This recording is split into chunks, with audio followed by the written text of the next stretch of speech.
कक्षा 10वीं का छात्र आज शिक्षा दिवस पर एक कविता प्रस्तुत करता हूँ। कविता का शीर्षक है गुरु का सम्मान।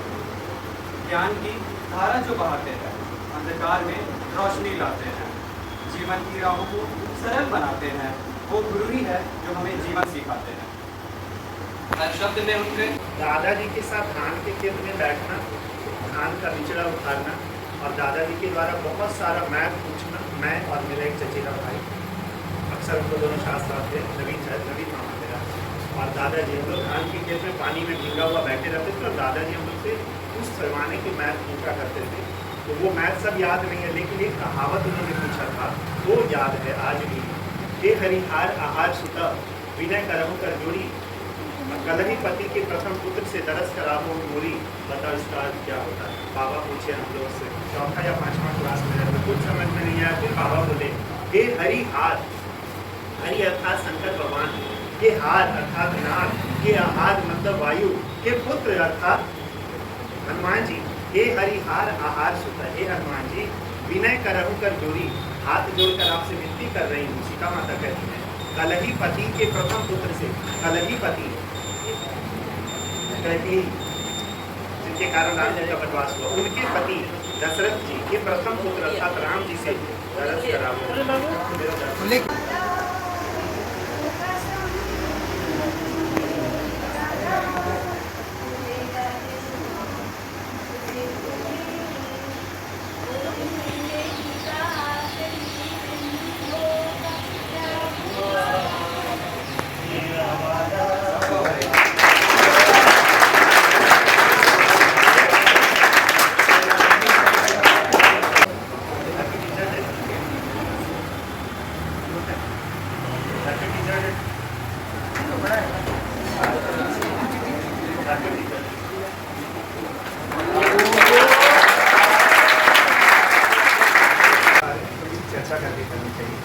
तो डॉक्टर सर्वपल्ली राधाकृष्णन बहुत बड़े शिक्षाविद थे, the great scholar of India of his time, और देश और विदेशों में वो अध्यापन करता है। वो यूनिवर्सिटी में विश्वविद्यालय के प्रोफेसर थे, विश्वविद्यालय के शिक्षक रहे, और फिर वो पॉलिटिक्स में भी सक्रिय हुए। क्योंकि आप जब इतिहास पढ़ोगे तो देखोगे कि भारत को अंग्रेजों से लड़ना था और अंग्रेज बहुत शक्तिशाली थे हर तरह से, तो उसे भारत के लोग जो थे वो गरीब, तो मुकाबला अनमैच्ड था। तो वहाँ एक ही चीज़ से जीता जा सकता था और वो बुद्धि विवेक। इसलिए उस समय की जो राजनीति थी, जिन लोग अंग्रेजों से लड़ रहे थे उनमें मोस्टली सभी स्कॉलर लोग, हाईली क्वालिफाइड लोग। और भारत की स्वतंत्रता के बाद जो सरकार बनी उसमें जितने मिनिस्टर्स थे, मंत्रीगण थे, शासन चलाने वाले लोग थे, आप इतिहास उठाकर पढ़िए, सारे के सारे हाई स्कॉलर। काम मेरे लिए क्या है, सबसे इम्पोर्टेंट वर्क क्या है जीवन में जो मुझे करना चाहिए? फर्स्ट क्वेश्चन था। सेकंड था कि सबसे महत्वपूर्ण आदमी कौन है मेरे, सबसे most important person in his life, उसकी लाइफ में सबसे इम्पॉर्टेंट पर्सन कौन है, आदमी कौन है जिसको किसको वैल्यू करना चाहिए। और थर्ड था कि किसी भी काम को करने के लिए सबसे इम्पॉर्टेंट टाइम कौन सा है, उसके जीवन में जो 24 आवर वो बता रहा है उसमें सबसे इम्पोर्टेंट टाइम उसका कौन सा है।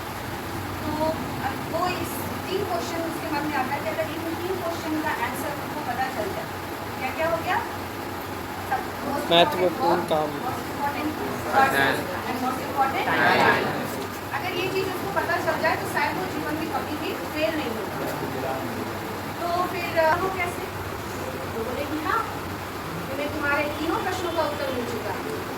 और फिर महाराज समझाते हैं कि जब तुम आए मेरे पास अपने प्रश्नों का उत्तर जानने के लिए, तो जो तुम्हारा आना हुआ मेरे पास अपने उद्देश्य को पूरा करने के लिए, वो सबसे महत्वपूर्ण काम था। और तुम मेरे पास आए और जब मैंने तुम्हें प्रश्नों का उत्तर नहीं दिया तो कोई और होता तो वो वापस चला जाता। तुम मेरे साथ रुके और प्रश्नों के उत्तर का इंतजार किया, तो इसलिए तुम मेरे साथ लगे रहे क्योंकि तुम्हें मुझसे अपने प्रश्नों का उत्तर जानना था। तो उस समय मैं तुम्हारे लिए सबसे इम्पोर्टेंट आदमी, सबसे महत्वपूर्ण व्यक्ति तुम्हारे लिए मैं था। और सबसे महत्वपूर्ण समय क्या हो गया, तो समय वो हुआ जो तुम अपने सबसे महत्वपूर्ण व्यक्ति को चुने, उस व्यक्ति के साथ जो बिताया तुमने समय, वही तुम्हारा सबसे महत्वपूर्ण समय होगा।